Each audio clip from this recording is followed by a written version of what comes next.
This Leo new moon is inviting a radical upgrade in how we embody power, visibility, and service. During the weeks before and after this new moon, especially because we have Mercury retrograde in the sign of Leo as well, we're being asked to rethink what it means to be radically embodied in heart-centered leadership. The human design gates that are activated during this lunation are gate 7, the gate of the role of the self, and gate 31, which is the gate of leadership.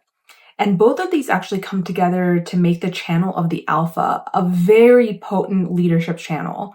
So both of them are oriented toward leadership, one being the voice because it's in the throat center, the gate 31, where the sun and the moon are, and the other, gate 7, where Mercury is currently going retrograde and will go back into gate 31 and 33 as well. But currently it's in gate 7. This is the role of the self in leadership, how we influence within the role of the leadership. Before we get into the astrology, I want to know if you guys are doing the Mercury retrograde rewire with me and how it's going for you. If you are doing it, I've been doing it every day, showing up in short form content. And although it's a little scary still, I'm definitely feeling excited about it. And that's what I keep telling myself about everything, is that it gets to be fun, right? And this is very Leo energy. This is fire energy. It's like, it gets to be fun, and if it doesn't feel fun, how can I make it feel fun? The first thing that I noticed with this new moon is that it's very tightly opposing Pluto and Aquarius. So there's a tension between the individual will and the collective evolution and how we are becoming leaders in this new world. And when I talk about leadership, I've said this before, but I just want to make this very clear. Leadership doesn't have to be this grand thing where you're leading thousands of people. You can be a leader in your home. You can be a leader in your friend group, right? Like, where do you have Leo in your chart? Because even if you're like, I don't have any placements in Leo, well, obviously this is happening in a certain part of your chart, which is a place where you can sometimes be arrogant or have a lot of ego or feel like you are deserving of power there, when in essence, gate 7 asks us to prove why we should be of influence there, right? Not to prove our worth, but to prove why we should be influential in that part of our chart. So of course, Leo, Taurus, Scorpio, and Aquarius people are going to be feeling this the most, but everybody is going to be feeling it in some part of their chart. So when we talk about becoming a leader in this new world, it's that. It doesn't have to be this big grand thing. It's embodying leadership day to day.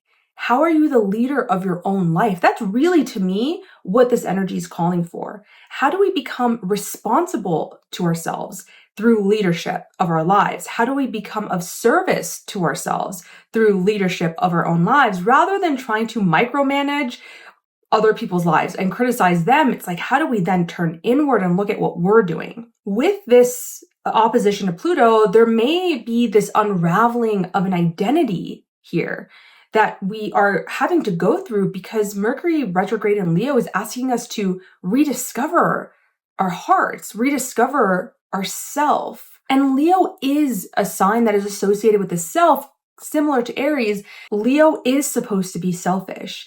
It's literally ruled by the sun. It has to recognize itself in order to learn its radiance and power, not to dominate, but to serve. This is when the essence of Leo becomes truly embodied and regal, is when it is used in service rather than for domination or control. These are the themes that we are unraveling, and this may mean looking at ourselves in places in our lives, possibly the Leo part, possibly planets we have in Leo, where we have not seen ourselves. Mercury in gate 7 is your initiation to stop hiding. This is a place of self-leadership, but you can't do that. You can't lead others or even your own life if you don't know who you are. Carl Jung said that I always screw up these quotes. He said that the privilege of a lifetime is to be who you truly are. But how do you do that if you don't look within to see who you are?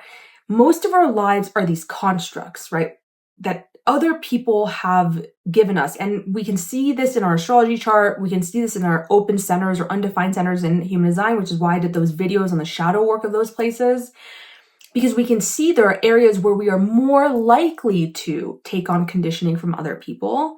And therefore we need to dust off the layers of ourself to kind of get back. It's a discovery process. And in the discovery process, we are also simultaneously co-creating with whatever new energy we're discovering.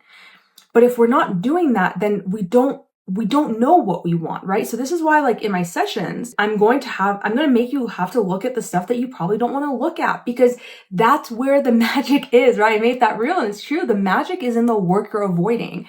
So you think the problems are out here, but really there are core problems in here that you're not looking at.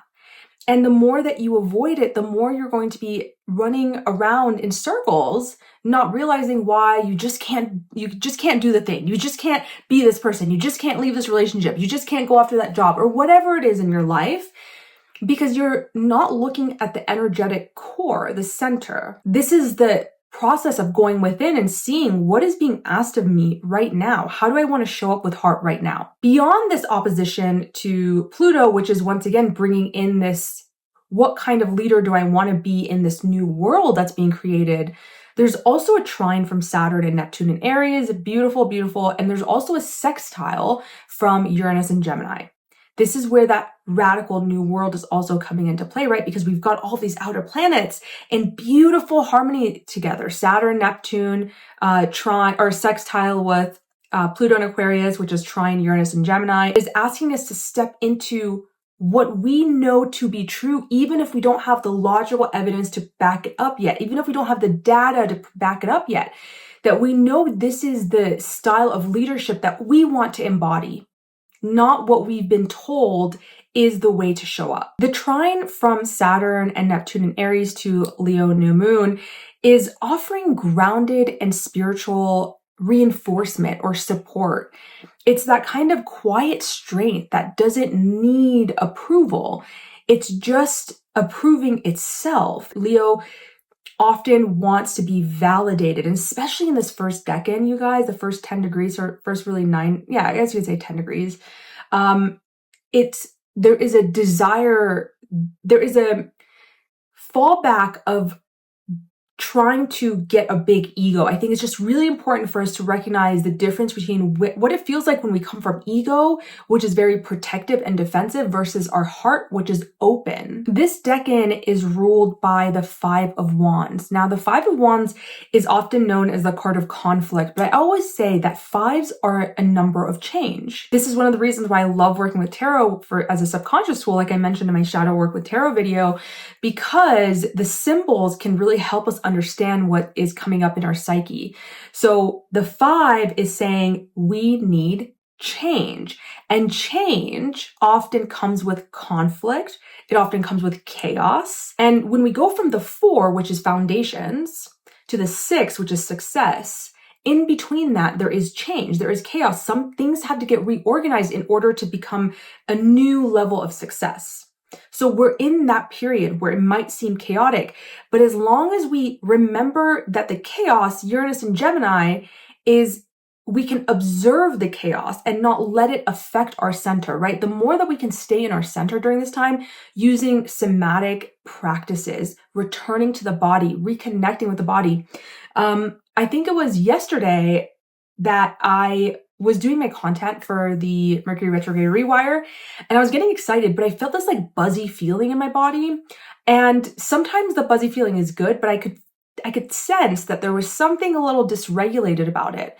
And the hardest thing to do during those times is to go within, but it's also the most useful time to go within, right? So I added an extra 20-minute practice of meditation because I could tell that I needed to connect and see like what's going on here. And so when I did my 20 minutes of meditation, which was incredibly difficult, I was like, okay, yeah, this is kind of how I'm feeling, that things are a little dysregulated. And I unplugged, I put my phone away, and I was like, I'm not going back on my phone for the rest of the day. And it was only like 2 p.m., but I was just like, you know what? This is done. Actually, that was today. Yeah, that was today. Anyway, that's how this week has been going for me. But this is how we come back to our center, right? This is seeing the chaos, but not letting it affect us, and recognizing that the chaos and the conflict may be an initiation of some sort, and a reminder that you don't have to fight to be seen. And if you don't believe me about everything that I'm saying, maybe you'll listen to Richard Rudd, because I think this is really important for us to understand. There's so much, the energy is so concentrated right now. It doesn't feel like, oftentimes there's so many different things happening in the sky and we've got to talk about all these different themes. Right now, it feels so concentrated in all of those Leo themes that I've mentioned. So the 31st gene key, and of course this new moon is happening in gate 31. I'm not sure if I even said that, but it is. So the shadow is arrogance, and it goes into the gift of leadership and the city of humility. And Richard Rudd talks about how the shadow of arrogance really comes through language, because this is how we spread our leadership, our influence generally. He says that the real arrogance comes from being cut off from our divine source. Words that are not rooted in a profound sense of wonder are always at some level arrogant. Only the human heart can truly offer an answer to the mystery of existence. And unless your words carry the perfume of love somewhere behind them, they are still waiting around in the shadow frequency. And of the gift, he says that the difference between the 31st gift and the 31st shadow is that the gift does not believe its own propaganda. The gift is no longer caught up in the fear of what others think. And if you want to influence people in a certain direction, this is a distinct advantage. The modern day term for this is the spin doctor. The spin doctor spins the truth whichever way happens to suit one's audience. At the shadow frequency, this is rooted in getting more personal recognition and more control. Remember, that's what I said in the beginning. It's not about ego and controlling, but rather speaking from the heart, rooted in love. At the gift level, the higher frequency has already moved the person beyond the tight codependent dynamic of the leader and the led, or the shepherd and the sheep. Your primary influence is to help others break out of the very same matrix in which you yourself were once caught.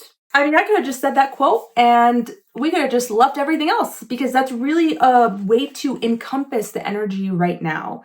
How do we move more deeply into the heart to become a leader of this new world? That is a good question for all of us to ask ourselves now. If you guys are interested in doing this work with me, I'll have my link in the description below. I look at your charts and find these unconscious blocks that you may not even see and help you unblock them so that you can move into your radiance. Also, if you don't follow me on Substack, make sure you follow me there. If you've gotten a reading with me before or by August 3rd, I do have a giveaway, and the information that is in the description box below. Follow me on Instagram, like I said, and I'll see you guys soon.